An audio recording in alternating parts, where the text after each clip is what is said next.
You make 1% improvement here and a 1% improvement here, 1% improvement here.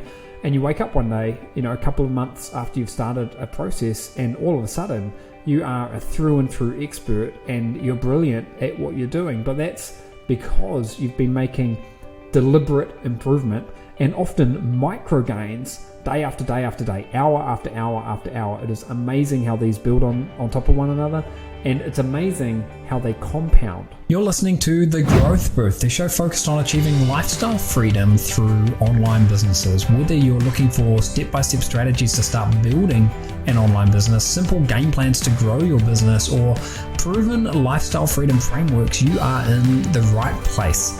Stay tuned and be sure to join the thousands of listeners already in growth mode.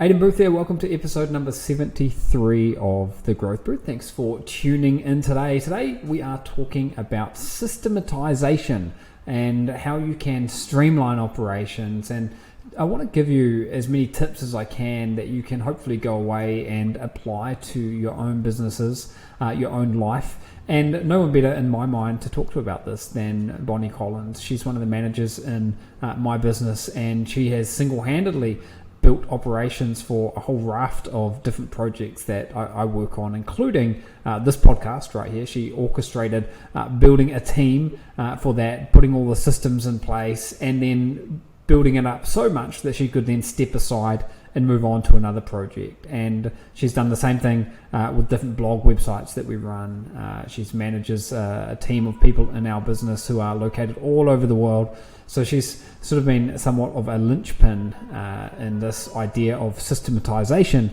So Bonnie, thank you for taking some time out there. I've been looking forward to this call. I know you've got a lot to share with people. Where do we begin when we're thinking about this topic?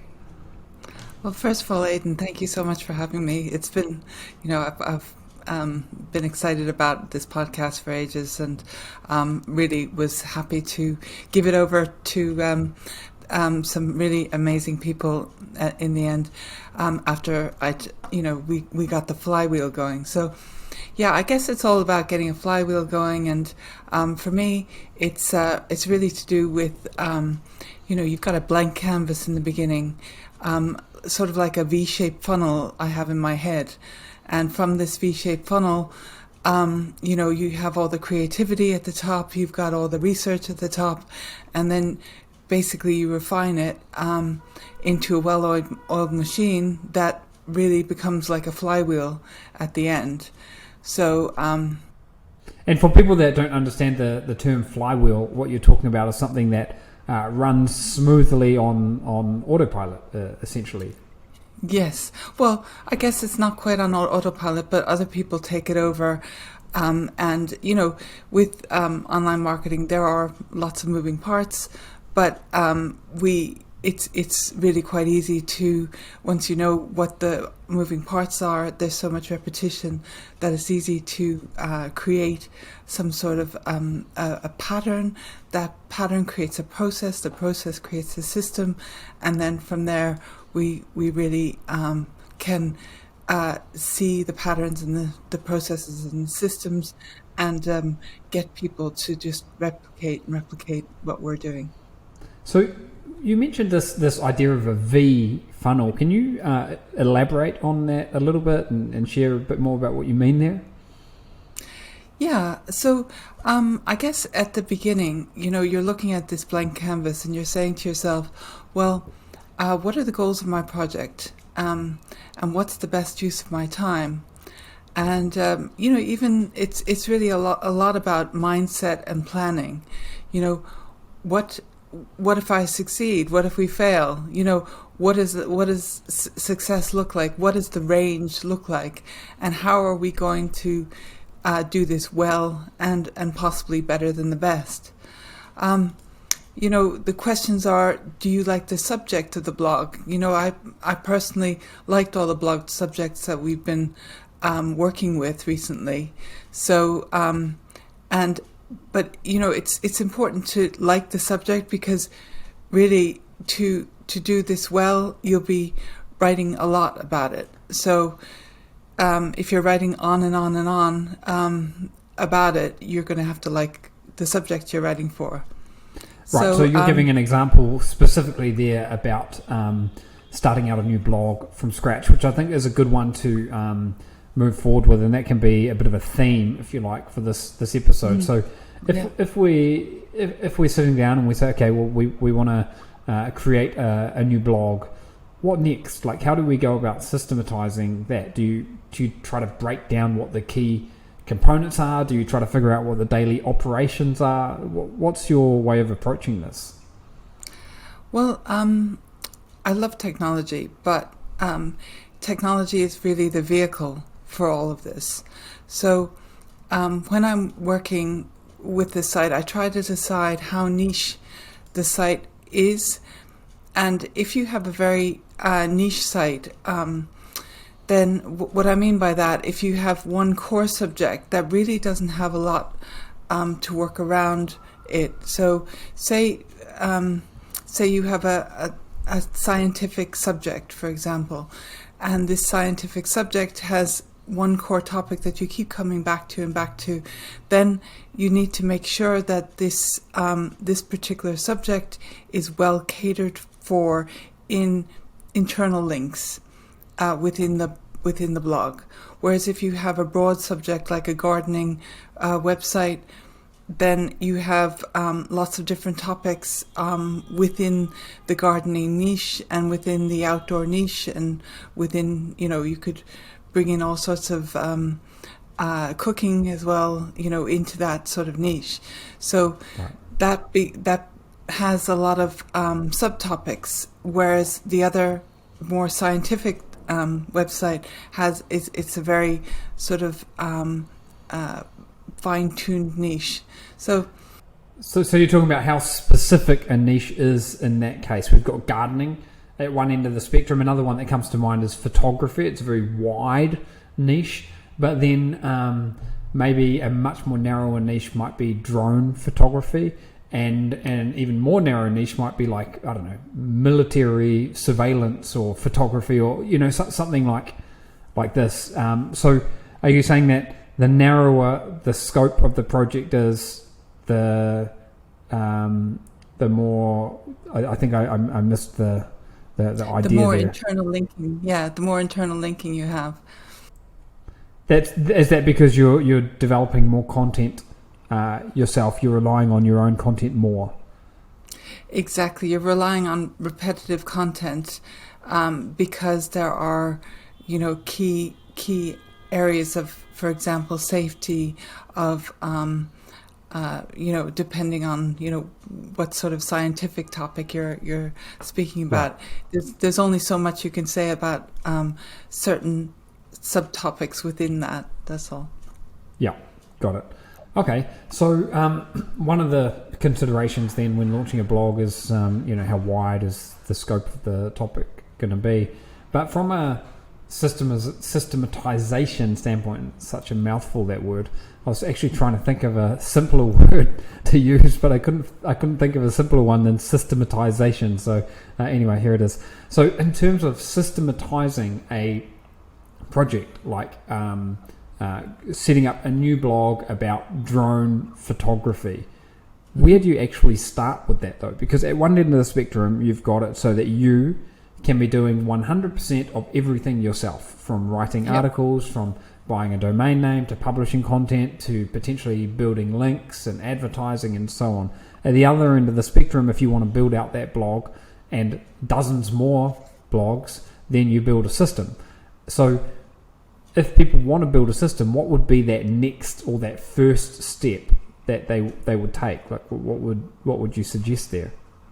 Okay, so I look at what would the finished product be, and what sort of in terms of a blog, or what sort of subject matter authority figure are we creating for the site. We're then looking to the actual the technology.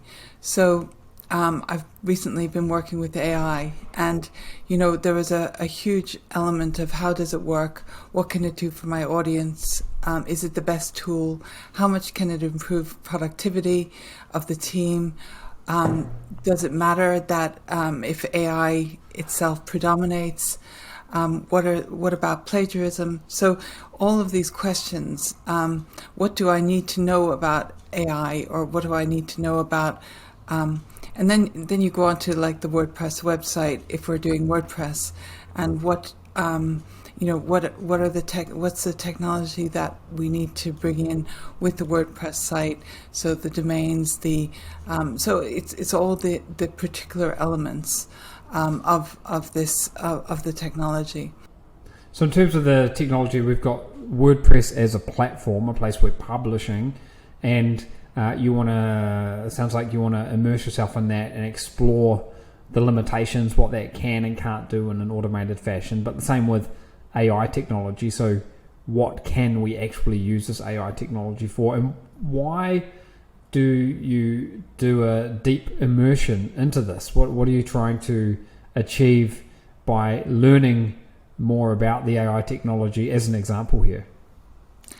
Yeah, I guess we're trying to learn about the range of capabilities of the technology as a vehicle to support the project.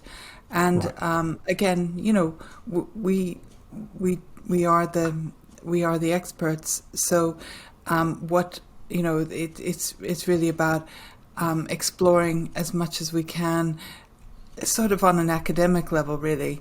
And again, immersion. I also look at YouTube videos on 2x speed, because my attention, as it were, is valuable for the project and for the team. So I need to do it as quickly as possible. Right.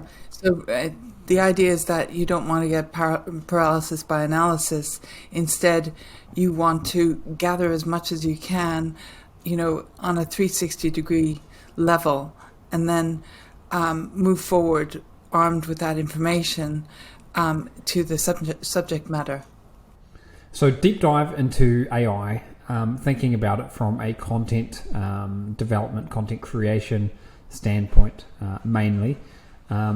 Understanding of WordPress, because that's like the platform that we're going to be using to run a website. What next? What about team elements, and how do you go about starting that side of it? So it's about choosing the right people for the team. And, interestingly enough, with the content team, with AI, you really need people who are more process driven than English majors these days. So because the technology can support really high level of writing, and the people that I picked for the team are actually very strong in process.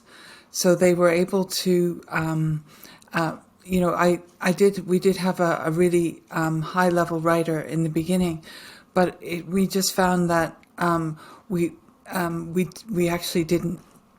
The AI was so great in terms of the volume that it produced with a certain level of quality. So we went to GPT-4 level, and this produced a really high level of quality. So perhaps like in the past, if we roll back the time machine a year ago, we one of the key members in a team would have been the person who was writing the content. Indeed. Nowadays, we're able to solve the content using AI tools, and not just AI tools, but a combination of AI tools, and making sure the things that we're asking AI to do are the right kind of things.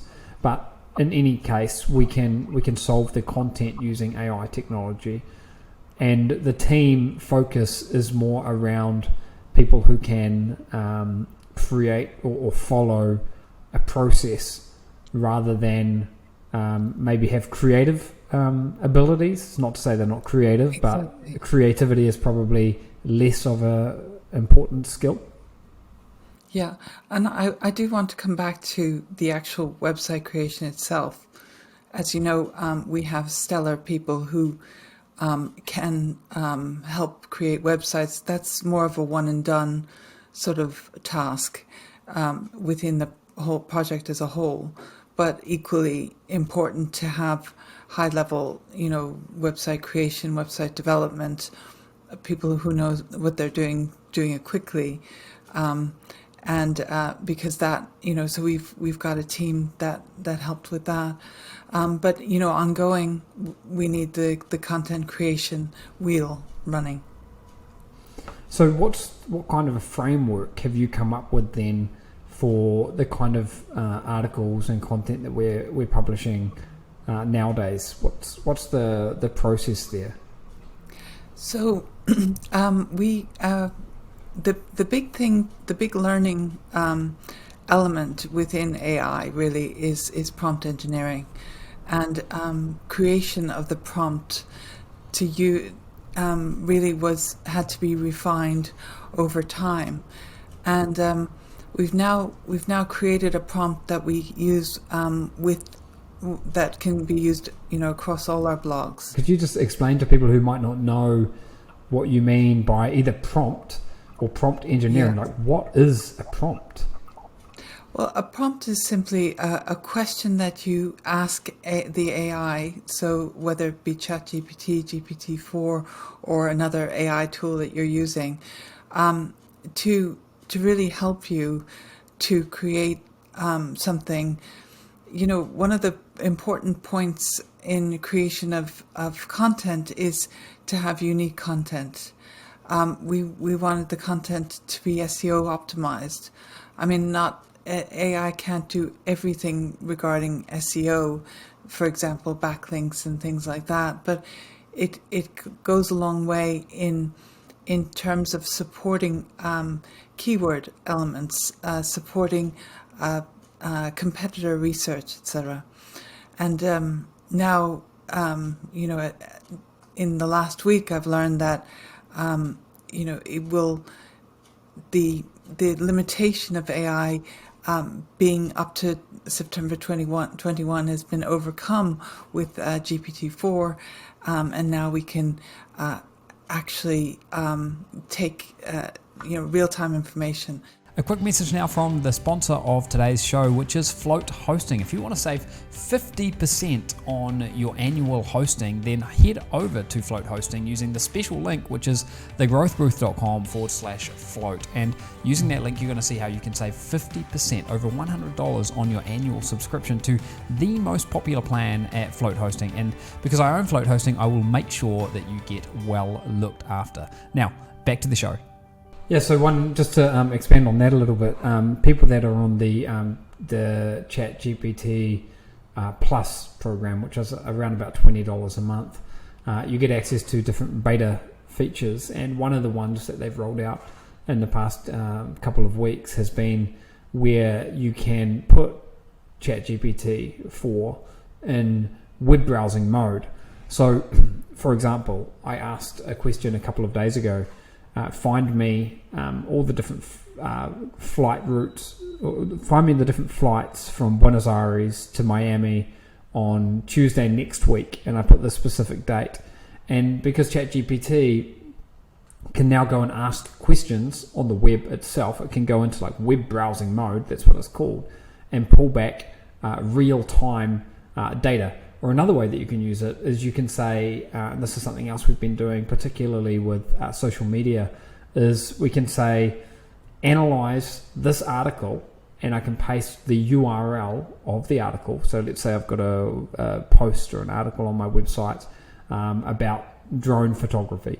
I can paste in the URL of the article, and I can say, analyze this article and give me a 70-word blurb along with hashtags and a link that I can then use in social media. In the past, it couldn't do that because it didn't have the ability to go and analyze things on the fly. So it's gone from being something which was rather amazing but still two-dimensional to amazing and all of a sudden three-dimensional, and has sort of become alive. And this is probably the topic for another day, but it's amazing what that has sort of opened the doors to. So anyway, going off on a bit of a tangent there, but you were mentioning that we start off by creating a prompt engineering. This is basically asking a question or giving instructions to the AI tool, such as give me a 1,000 word article on the topic of drone photography, whatever it might be, and much more elaborated than that, so that we get content back in a way that is search engine optimized, meaning keywords have been built in, meaning it's got a good structure and a good flow to it to give the reader of that information a good user experience, and much more. And we can do all of that part of it quite easily and quickly now with AI. Exactly. And, in the beginning, we did a lot of keyword research, competitor research in the old way.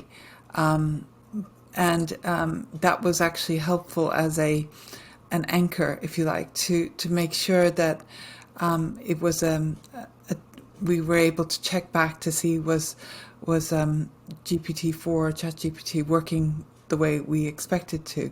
So again, that speaks to your last point on a sort of a 3-dimensional or 4-dimensional, 5-dimensional type of approach, if you like.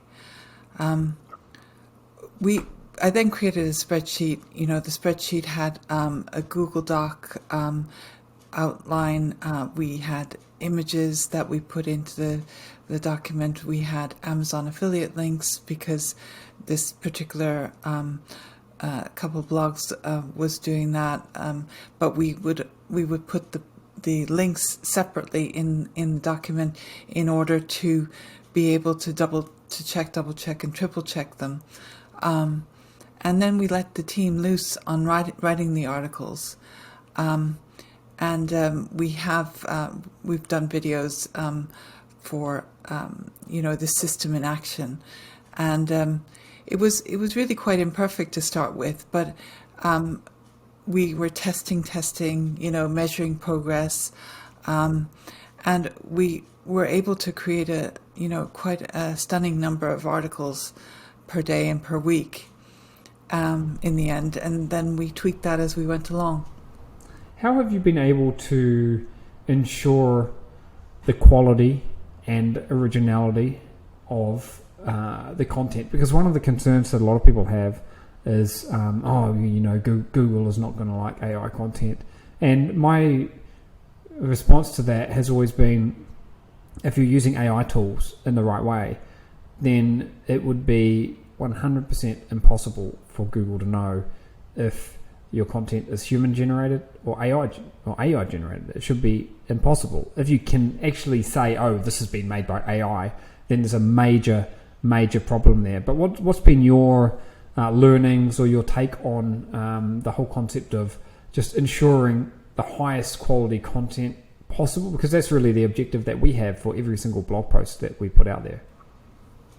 Well, there's in real life, there are, different levels of conversation, if you like. You've got an academic conversation, you've got a conversation with a teenager, you've got a conversation with a 5-year-old. So it's recognizing that and asking the AI to really speak to that, if you like, to speak to the level of for us it's more conversational English. However, we do like to have a high standard of knowledge and understanding by an expert. So we put that all into the prompt,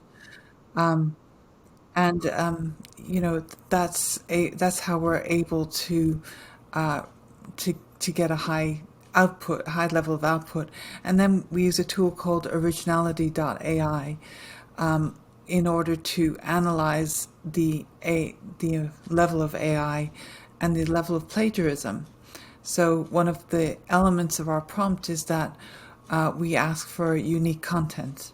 So unique content means that the AI will troll the search engines in order to find the unique content or recreate that, but it's super fast. Yeah. Now, how do you take yourself from engineering a system and putting the pieces of the jigsaw in place to then be able to get out of the project and move on to the next one, because that's always been one of the things that I have appreciated about you, is that you can systematize yourself out of a job or out of a project so that you can move on to the next one. And I think this is really key, a key thing that people should consider for themselves. Like, you want to get to the point where your project is running in a way that is so streamlined that you're not needed in the day-to-day operations anymore. That's when you can step away, and that's when, regardless of how many humans or tools are needed, it becomes passive for you. Yeah. So what do you do? What do you put in place to allow yourself to then eventually step away from a project? I guess I'm looking for the identity of the project avatar, if you like, as it were, and I'm tweaking and tweaking and tweaking as I go along. Different elements of the system, like, for example, the Amazon links weren't coming out well at one stage, and I had to dive into why that was. The content with ChatGPT wasn't as good as I'd like to, so we rewrote a lot of conclusions, we rewrote a lot of introductions. So, and it was through that we got better and better at the output that we were writing. There was certain images were fuzzy, that we got as featured images. So it was actually, talking to the team about that and seeing, just examining without judgment, if you like, observing what's going on and just seeing how that might look if it was even better, So, and then there's obviously repetition. So distilling the plan, removing the fluff, monitoring, introducing accountability by observing, not judging, and empowering the team that way, just to let them know they're doing a great job. A lot of the time, I'm as positive as I possibly can be, but they're also an amazing team. So, yeah, I think a lot of it comes to really sort of diving into the process, creating the standard operating procedure, and diving into it, and then fine-tuning it over time. And it's an iterative approach. It's not something that you get right on day one. And I remember when I was studying at university, I had a quite charismatic professor at one stage, and he was always saying, look, the best can even get better. It was, the best can always get better. And it turned into a bit of a joke, because he would say it to us every single day.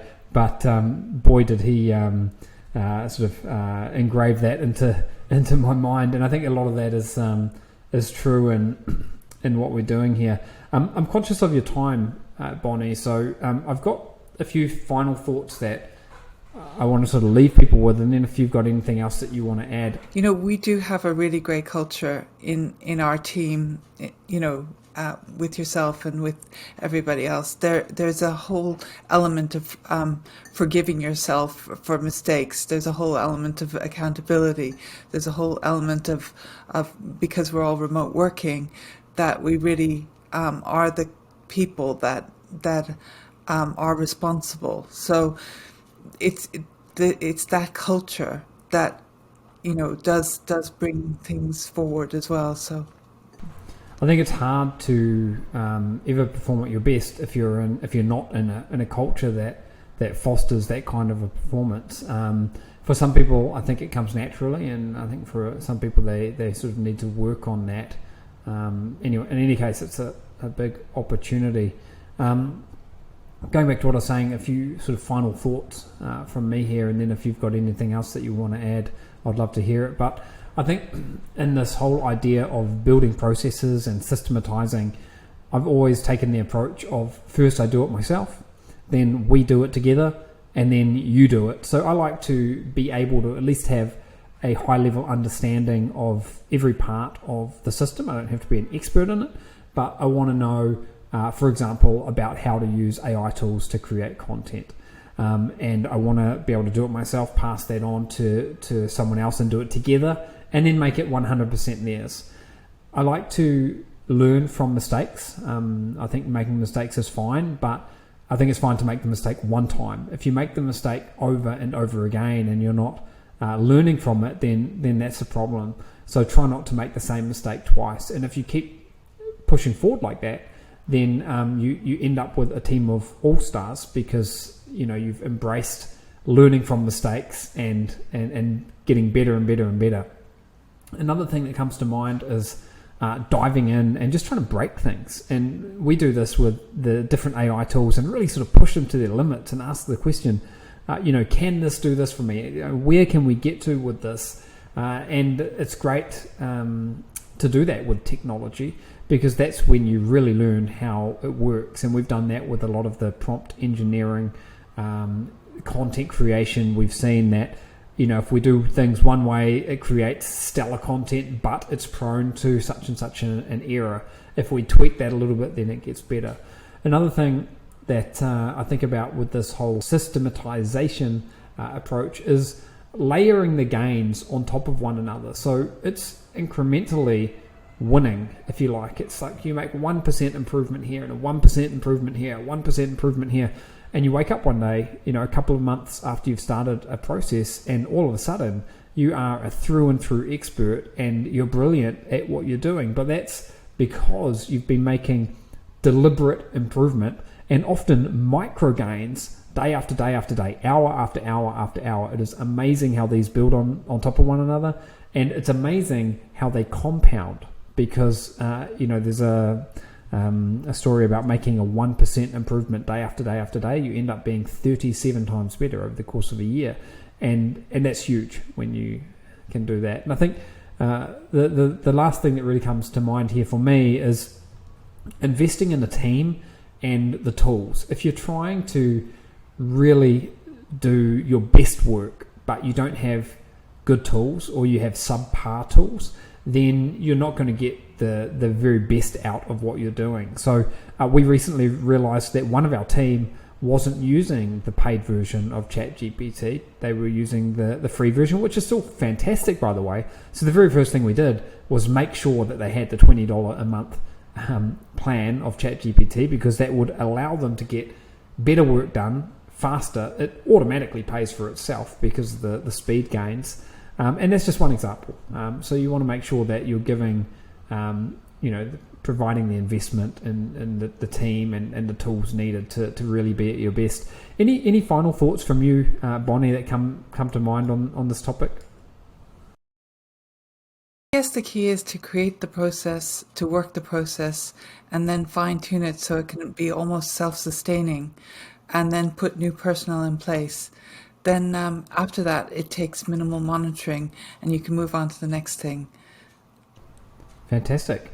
Well, look, Bonnie, thank you so much for your time here today. I appreciate that. And as I've said, I appreciate everything you do in our team. You're a real linchpin of the operation, and definitely, I like to get you involved with the systematization of new projects, because I think that really plays to your strengths. So this has been a bit of a brain dump here on this episode. If you want to check out the show notes and download the transcription, you can do that by heading over to thegrowthbooth.com, navigate to episode number 73, and we will put links in there to all the goodies and important things that we've spoken about today, and we would love your feedback, and I look forward to getting you back here again, Bonnie, in the near future to dive into this even more. I feel like there are a dozen topics that we could branch off onto and speak for hours about. So thanks very much, Bonnie.